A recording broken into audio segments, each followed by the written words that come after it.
Hello everyone, I'm Bill Hammond and I actually paid to see this. If you've been following along here on the channel and on the blog, actuallypaid.com, you know that tonight I'm going to help you win your Oscar poll. That's right, after breaking down my personal preferences in all 23 categories, now it's time to get down to brass tacks and tell you who's actually going to win on Sunday. So I've broken up everything into three groups.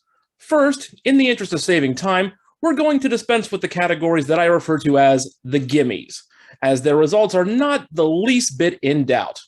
And in true Academy fashion, as these categories have no intrigue, they were picked in an earlier ceremony and edited seamlessly into this video. Best Picture, oh yeah, I'm getting it out of the way first, will go to The Power of the Dog. There has been relative consensus across the board on this one, with every major outlet giving it the top prize. Only the producers, Guild and SAG, have dissented, picking Coda, but those guilds focus on more specific areas. The movie on the whole is in no danger of losing. All four acting categories are also locks, with Best Actor going to Will Smith, Best Supporting Actress for Ariana DeBose, and Best Supporting Actor is going to Troy Kotsur. The only potential uncertainty is in Best Actress, where Nicole Kidman got the Golden Globe, but everything else has gone to Jessica Chastain. So that's what I'm banking on here. Also, you can hand makeup and hairstyling to The Eyes of Tammy Faye, and costume design to Cruella. Best Director is going to Jane Campion, original song is going to Billie fucking Eilish, and visual effects will go to Dune. And of the three nominations for Flea, two of them are guaranteed losses, as international feature will go to Drive My Car, while documentary feature has been reserved for Summer of Souls since it paid for in-broadcast advertising last year. See? Bet you didn't notice for even a second that this wasn't done live. Okay, that's it for the gimmies. Now for something way more important than the actual awards, a musical tribute to the real heroes of this year's broadcast, Disney. Because if there's one company that knows more than anyone how to get rid of superfluous fluff with an absolutely impeccable record of delivering non-objectionable content, it's Disney. This loving segment that is far more important than any hardware is brought to you by My Nutsack. It's the greatest portable snack in the world. Take it to the movies, take it to a show, take it out in front of your parents. Only My Nutsack fits just as comfortably in your hands as it does in your pants. How do you like My Nutsack, Billy? It's the best! I even like it when it gets stuck in my teeth! That's My Nutsack, the suckable, lickable, all-around pickable way to tell people you care. Stick it in your mouth, Disney. And now back to the picks. Now that we've got the more obvious ones out of the way, let's get to the categories that should go in a certain direction, but I'm not 100% sure. These are the safe bets. Adapted screenplay will most likely go to Coda, giving Sian Heder a consolation prize for her tremendous achievement. A few weeks ago, I would have said that it would be a three-peat for Jane Campion and The Power of the Dog, but more recent precedent, especially with the Writers Guild, has indicated otherwise. Go with Coda. Next is animated feature. I'm pretty sure this is going to Encanto, because Disney wouldn't have allowed it in the main ceremony if they were in any way confident that they were not going to win. There have been a couple of dissenting results during the award season, like the Mitchells vs. the Machines winning the Annie Award and the Critics' Choice Award, and Flea got the Annie for Best Indie Film, but given how much Disney is trying to cram even the songs they didn't submit into the show, I feel like this is a fairly done deal. It's sad because Flea deserves to win this award and documentary feature, but it will lose all three of its historic nominations. Moving on to original score. While several recent Oscar ceremonies have been about spreading the wealth as much as possible, including last year where every Best Picture nominee except for The Trial of Chicago 7 won something, this year feels more like a coronation. As such, the majority of the awards will be split among The Power of the Dog and Dune, with the latter cleaning up in the technical areas. It'll also likely pick up this one artistic field, as Hans Zimmer has basically swept award season to date. There's a chance Encanto can sneak in, or that Johnny Greenwood will finally get his due for The Power of the Dog, but the signs aren't really pointing that way. And finally, we have two more categories where Dune will likely take home the prize: production design and sound. In the former, it's already got the hardware from the Critics' Choice and BAFTA, as well as the win with the Art Design Academy.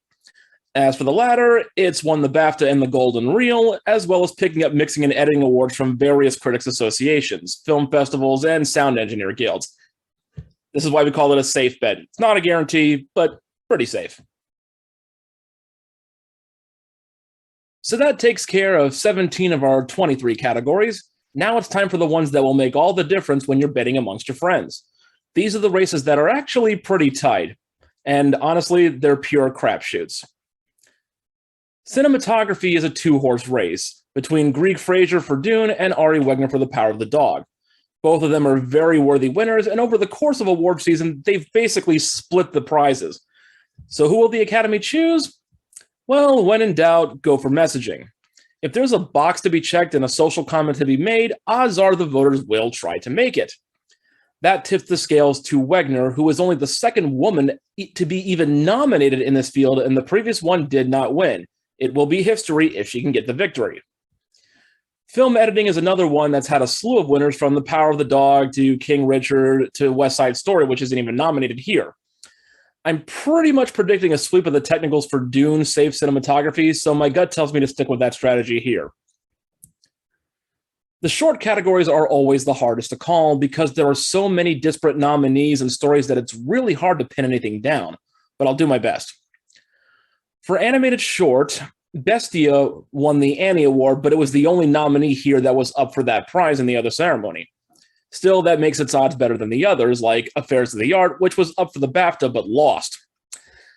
But really, in a field where there were many adult-oriented films and no Disney or Pixar, I think the voters as a whole will go for the safest option that's as close to that as possible. That leaves Robin, which wouldn't be a stretch, as Aardman has won Oscars before, most recently for Curse of the Were-Rabbit, I believe. Documentary short is the one I'm most confident on among these, as When We Were Bullies tells the most complete story and actually got a limited theatrical release alongside Playground from Belgium. But even a modest amount of confidence holds no weight with the shorts. There's also a pretty huge chance that the Queen of Basketball could win, as its subject, Lucia Harris, died back in January. It was that residual sadness that likely got the film from the shortlist to the main slate of nominees, and it might get it over the top. I'll stick with Bullies, but no result would truly surprise me. And then live action short just has a ton of variables, from the pandemic production values of On My Mind, to the diversity of the dress, to the massive display of horrifying social satire that is Please Hold. We could even give it to Riz Ahmed and The Long Goodbye on star power alone, as who knows when he'll be up for another acting Oscar. But in the end, if you want to bring attention to an issue, then A La Kachu Take and Run is your best bet, given its very raw depiction of kidnapping and forced marriage in the former Soviet state of Kyrgyzstan. Given the situation in Russia right now, I can easily see the voters sending a message by rewarding the film that shows just how fucked up even former parts of Russia still are. And with that, we come to our final category, original screenplay, the only one of these so-called major awards that has any kind of intrigue. We've had 3 separate winners so far this award season, with Don't Look Up winning with the Writers Guild, Belfast getting the Critics' Choice Award, and Licorice Pizza winning at the BAFTAs.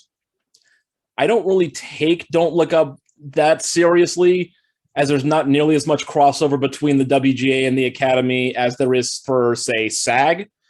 So really, I think it's down to Belfast and Licorice Pizza. In a year where the Power of the Dog doesn't exist, Kenneth Branagh and Paul Thomas Anderson would be splitting the difference between this award and Best Director.